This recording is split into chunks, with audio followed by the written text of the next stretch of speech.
എന്താണ് partnership business model? രണ്ടോ അതിൽ കൂടുതൽ ആളുകൾക്ക് ചെയ്യാൻ പറ്റുന്ന മൾട്ടിപ്പിൾ ബിസിനസ് മോഡലുകൾ ഇന്ന് ഇന്ത്യയിൽ അവൈലബിൾ ആണ്. അതിന് വളരെ ഈസി ആയിട്ട് ക്രിയേറ്റ് ചെയ്യാൻ പറ്റുകയും എന്നാൽ റൺ ചെയ്യാൻ പറ്റുകയും ചെയ്യുന്ന ഒരു മോഡലാണ് പാർട്ണർഷിപ്പ് എന്ന് പറയുന്നത്. ഒരു പാർട്ണർഷിപ്പ് ബിസിനസ്സിൻ്റെ ഫണ്ടമെൻ്റൽ എന്ന് പറയുന്നത് 2 കോർ പാർട്ട്നേഴ്സാണ്. മിനിമം 2 ആളുകളെങ്കിലും പാർട്ണറായിട്ട് വേണം.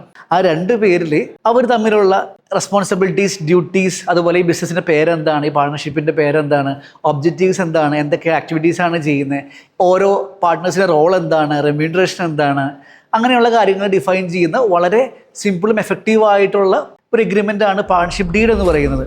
വളരെ എഫക്റ്റീവായ ഡീഡ് മാത്രമല്ല, നമ്മുടെ പാർട്ണർഷിപ്പിൻ്റെ ബൈലോ ആണ് പാർട്ണർഷിപ്പ് ഡീഡ് എന്ന് പറയുന്നത്. നമ്മുടെ ഭാവി, പ്രസൻറ്റ്, അതുപോലെ തന്നെ നമ്മുടെ എക്സിറ്റ് വരെ ഡിഫൈൻ ചെയ്യേണ്ട വളരെ സമയമെടുത്തുകൊണ്ട് എഫക്റ്റീവായി ചെയ്യേണ്ട ഡോക്യുമെൻ്റാണ് ഡീഡ് എന്ന് പറയുന്നത്. പലപ്പോഴും ഡീഡ് എല്ലാവരും ചെയ്യുന്നത് ഏതെങ്കിലും ഒരു ഫോർമാറ്റ് എടുത്തുകൊണ്ട് ചുമ്മാ എഡിറ്റ് ചെയ്യുകയാണ് ചെയ്യുക.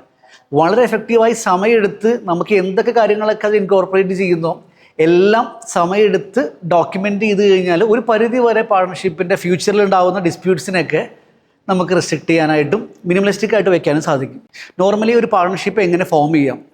ആദ്യം നമ്മൾ ഡീഡ് ക്രിയേറ്റ് ചെയ്യുന്നു, 2 പാർട്ട്നേഴ്സും സൈൻ ചെയ്യുന്നു, 2 വിറ്റ്നസ്സും അതിലുണ്ടായിരിക്കും. ഈ കേരളത്തിലാണെന്നുണ്ടെങ്കിൽ 5,000 റുപ്പീസിൻ്റെ സ്റ്റാമ്പ് പേപ്പറിലാണ് നമ്മൾ മിനിമം ചെയ്യുക. നമ്മുടെ കോൺട്രിബ്യൂഷൻ അനുസരിച്ച് മാറാം. ഇനീഷ്യലി 5,000 റുപ്പീസിൻ്റെ സ്റ്റാമ്പ് പേപ്പറിൽ ഈ ഡീഡ് എക്സിക്യൂട്ട് ചെയ്യുന്നു, അത് പ്രിൻറ്റ് ചെയ്യുന്നു, സൈൻ ചെയ്യുന്നു. അതിനുശേഷം അത് സ്കാൻ ചെയ്തിട്ട് പാൻ അപ്ലിക്കേഷൻ എന്ന് പറയും. അതായത് പാൻ അപ്ലൈ ചെയ്യാനായിട്ട് നമ്മൾ കൊടുക്കണം. പാൻ അപ്ലൈ ചെയ്ത് കഴിഞ്ഞാൽ പിന്നെ ചെയ്യേണ്ടത് ആ ഫേമിൻ്റെ പുറത്ത് ബാങ്ക് അക്കൗണ്ട് ഓപ്പൺ ചെയ്യണം. അതിനായിട്ട് ലെറ്റർ ഹെഡും അതിൻ്റെ സീലുകളും ഉണ്ടാക്കണം. ഒരു റെസൊല്യൂഷൻ അല്ലെങ്കിൽ ഒരു ഡ്രാഫ്റ്റ് പ്ലാൻ ചെയ്തിട്ട് ബാങ്കിലേക്ക് കൊടുത്തു കഴിഞ്ഞാൽ they will do the bank account opening. ആ ബാങ്ക് അക്കൗണ്ട് ഓപ്പണിംഗ് ആ ഫേമിൻ്റെ പുറത്താണ് ചെയ്യുക. ഈ ഫേമിൻ്റെ പുറത്ത് നമ്മുടെ പാർട്ണർഷിപ്പ് ഫേം ABC എന്ന് പറയുന്ന ഫേമിൻ്റെ പേരിലൊരു പാൻ കാർഡ് ഇഷ്യൂ ചെയ്യും. ആ പാൻ കാർഡിലാണ് ഈ പറയുന്ന ബാങ്ക് അക്കൗണ്ട് എല്ലാം ഓപ്പൺ ആവുന്നത്. അതിലൂടെ നമ്മൾ ആക്ടിവിറ്റീസ് എല്ലാം ചെയ്യുന്നു.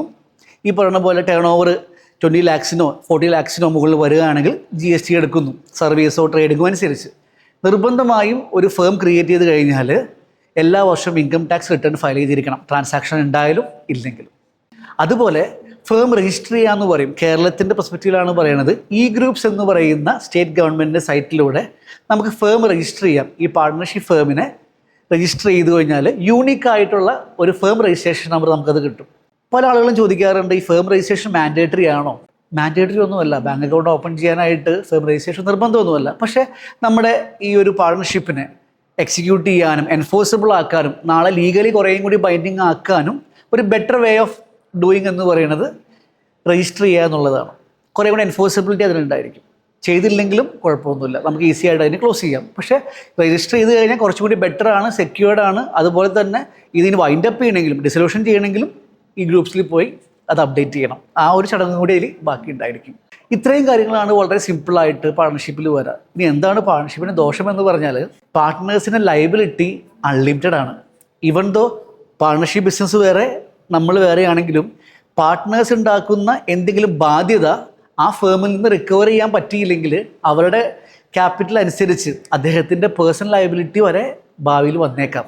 അതുകൊണ്ടാണ് പല ആളുകളും LLP കമ്പനി പോലത്തെ സെപ്പറേറ്റ് ലീഗൽ എൻറ്റിറ്റി മോഡലിലേക്ക് പോകുന്നത്. പക്ഷേ ഫാമിലി ബിസിനസ്സുകൾ നമ്മൾ വളരെ ക്ലോസ് സർക്കിളിൽ മാത്രം ചെയ്യുന്ന മോഡലുകളിൽ വളരെ എഫക്റ്റീവായിട്ട് നമുക്ക് യൂസ് ചെയ്യാൻ പറ്റുന്നൊരു മോഡലാണ് പാർട്ണർഷിപ്പ് എന്ന് പറയുന്നത്. അപ്പോൾ നിങ്ങളുടെ പർപ്പസ് നോക്കിയിട്ട് വേണം ഏത് മോഡൽ ചൂസ് ചെയ്യണം. ഞാൻ പാർട്ണർഷിപ്പിലേക്ക് പോകണോ, LLPയിലേക്ക് വേണോ, അതോ കമ്പനി മോഡലിലേക്ക് പോകണം? കേരളത്തിലെയും ഇന്ത്യയിലെയും പല സ്റ്റാർട്ടപ്പ് കമ്പനികളും പ്രൈവറ്റ് കമ്പനി എന്ന് പറയുന്ന മോഡലാണ് ചെയ്യുന്നത്. പക്ഷേ ഫാമിലി ബിസിനസ്സുകളാണെന്നുണ്ടെങ്കിൽ ഏറ്റവും നല്ലത് പാർട്ണർഷിപ്പോ LLPയോ ആണ്. അതിൽ പാർട്ണർഷിപ്പോ ആണ് നമുക്ക് ഏറ്റവും നല്ലൊരു മോഡൽ. ഇനീഷ്യലി ഗ്രാജുവലി പാർട്ണർഷിപ്പിനെ കൺവേർട്ട് ചെയ്ത് LLP ആക്കാനും കമ്പനി ആക്കാനും എല്ലാം ഓപ്ഷനാണ്. ടെക്നിക്കലി ഇതിൻ്റെ ഒരു മെയിൻ്റെനൻസ് കോസ്റ്റ് എന്ന് പറയുന്നത് വളരെ അഫോർഡബിൾ ആണ് കമ്പനി വെച്ച് നോക്കുമ്പോൾ പാർട്ണർഷിപ്പിൻ്റെ. അപ്പോൾ ഇതിനെ റീസ്ട്രക്ചർ ചെയ്യാനും നമുക്ക് ഓപ്ഷൻസ് ഉണ്ട്. സോ ഇനീഷ്യലി ബിസിനസ്സാണ് വളരേണ്ടത്. അതിന് വേണ്ട റൈറ്റ് സ്ട്രക്ചർ നമ്മൾ ചൂസ് ചെയ്യുകയും ഗ്രാജുവലി ബിസിനസ് ഗ്രോത്ത് അനുസരിച്ച് കൃത്യമായി നമുക്കതിനെ കുറേയും കൂടി സ്ട്രക്ചറായിട്ടുള്ള മോഡലിലേക്ക് മാറ്റാം. ഇതാണ് വളരെ ഫണ്ടമെൻ്റലായിട്ട് ഓരോ പാർട്ണർഷിപ്പിൻ്റെ ഫൗണ്ടേഴ്സും ഡിസൈഡ് ചെയ്യേണ്ടതും പ്ലാൻ ചെയ്യേണ്ടതും.